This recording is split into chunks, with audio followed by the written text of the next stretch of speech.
O bebê que tirou foto com Messi cresceu, enfrentou racismo, virou símbolo de um bairro ignorado, estreou no Barcelona aos 15 anos, e com apenas 19 saiu campeão da Copa do Mundo contra a Argentina. Essa é a história de Lamine Yamal. Com 19 anos, Lamine Yamal chegou onde muita lenda do futebol nunca conseguiu chegar. Ele não só jogou uma final de Copa do Mundo, ele saiu dela campeão. Mas essa história não começa na final contra a Argentina, não começa com a camisa da Espanha, e também não começa no Barcelona. A história de Lamine Yamal começa com uma família de imigrantes, um bairro ignorado, uma foto misteriosa com Messi, um código escondido nas comemorações, e um garoto que antes mesmo de ser adulto já carregava o peso de uma geração inteira. Porque quando Yamal levanta as mãos e faz o famoso 304, ele não está só comemorando um gol, ele está dizendo para o mundo: eu sei de onde eu vim.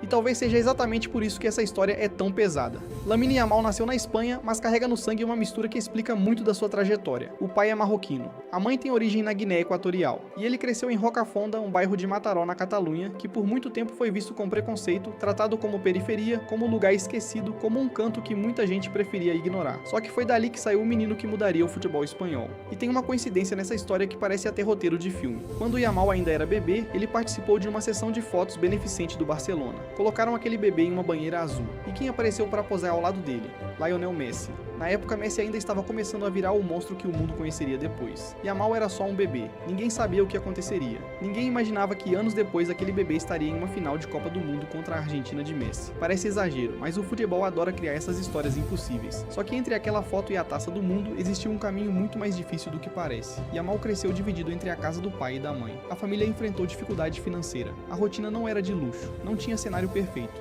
Não tinha caminho pronto. Tinha bola, rua, bairro, escola e vontade. E desde pequeno, Yamal já era diferente. Ele levava a bola para a escola, jogava sempre que podia. E segundo uma das histórias mais curiosas da trajetória dele, quando faltava gente para treinar, ele treinava até com um cachorro correndo atrás da bola. Parece brincadeira, mas pensa comigo. Um garoto aprendendo a escapar de pressão, a mudar direção, a proteger a bola, a improvisar. Ali, sem estádio, sem holofote, sem câmera, ele começava a desenvolver algo que hoje assusta o mundo, a tomada de decisão. Porque o grande diferencial de Lamine Yamal nunca foi só correr, nunca foi só driblar, nunca foi só chutar. O que torna Yamal absurdo é a cabeça. Ele joga como alguém mais velho, ele decide rápido, ele entende espaço, ele sabe quando acelerar, quando pausar, quando tocar, quando partir para cima. E isso apareceu cedo demais. Aos 4 anos ele já estava treinando, aos 6 já chamava a atenção. E quando os olheiros do Barcelona viram aquele menino canhoto destruindo jogos de criança como se fosse adulto contra menino, não deu para ignorar. O Barcelona levou Yamal para La Masia. E La Masia não é qualquer base. É a fábrica que revelou nomes gigantes. É onde o Barcelona forma jogador com bola no pé, visão de jogo e personalidade. Só que Yamal não entrou lá como produto pronto. Ele precisou ser moldado. No começo jogava mais centralizado, depois foi deslocado para a ponta, e foi ali que o Barcelona entendeu o tamanho do problema que tinha nas mãos, porque Yamal na ponta não era só um menino rápido, era um criador,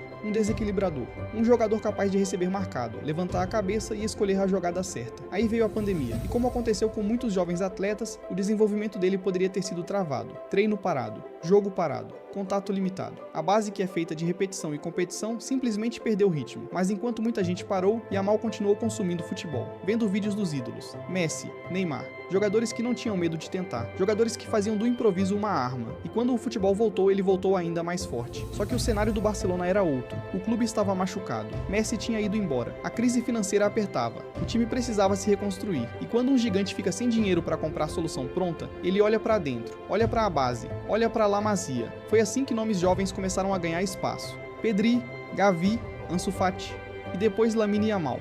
Mas subir cedo no Barcelona é uma bênção e uma maldição, porque se você joga bem te chamam de fenômeno, se você erra dizem que foi hype, se você dribla te comparam com Messi, se você não decide todo o jogo falam que era cedo demais. E com Yamal foi exatamente assim. Aos 15 anos ele estreou no time principal do Barcelona contra o Real Betis, com 15 anos. Enquanto outros meninos estavam preocupados com prova, escola, videogame e final de semana, Yamal estava entrando em campo com a camisa de um dos maiores clubes do planeta. E o mais bizarro não era só a idade, era a naturalidade. Ele não parecia assustado, não parecia deslocado, parecia que aquele palco já era dele. E esse é o ponto que separa promessa de fenômeno. Promessa chama a atenção, fenômeno muda o ambiente, e Yamal mudou.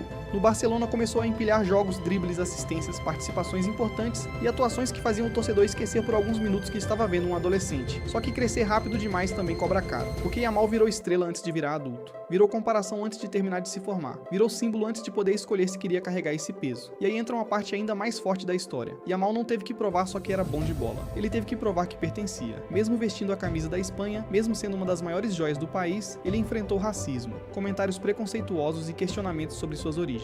As bandeiras nas chuteiras incomodaram muita gente. Marrocos, Guiné Equatorial, Espanha. Para alguns aquilo era divisão, para Yamal aquilo era identidade. Ele não precisava apagar de onde veio para defender a Espanha. E talvez essa seja a maior mensagem da carreira dele. Yamal não joga apesar das suas origens, ele joga por causa delas. O 304 é isso, não é marketing, não é pose, é Rocafonda, é bairro, é família. É a lembrança de que antes do Camp Nou, antes da final da Copa, antes dos milhões de seguidores, existia um menino de periferia tentando ser visto. E quando a Espanha chegou na Copa do Mundo, Yamal já não era mais promessa, era protagonista. A cada jogo a pergunta mudava. No começo era, será que ele aguenta? Depois virou, será que alguém consegue parar? A Espanha tinha um time forte, tinha talento, tinha organização, mas Yamal era o rosto da nova era, o garoto do Barcelona, o filho de imigrantes, o menino do 304, o jogador que carregava no mesmo corpo a ousadia da rua, a escola da La Masia e a pressão de um país inteiro. E aí o futebol preparou a cena perfeita. Final da Copa do Mundo, Espanha contra Argentina, Lamine Yamal contra Lionel Messi, o bebê da foto contra o homem da foto, o futuro contra a lenda,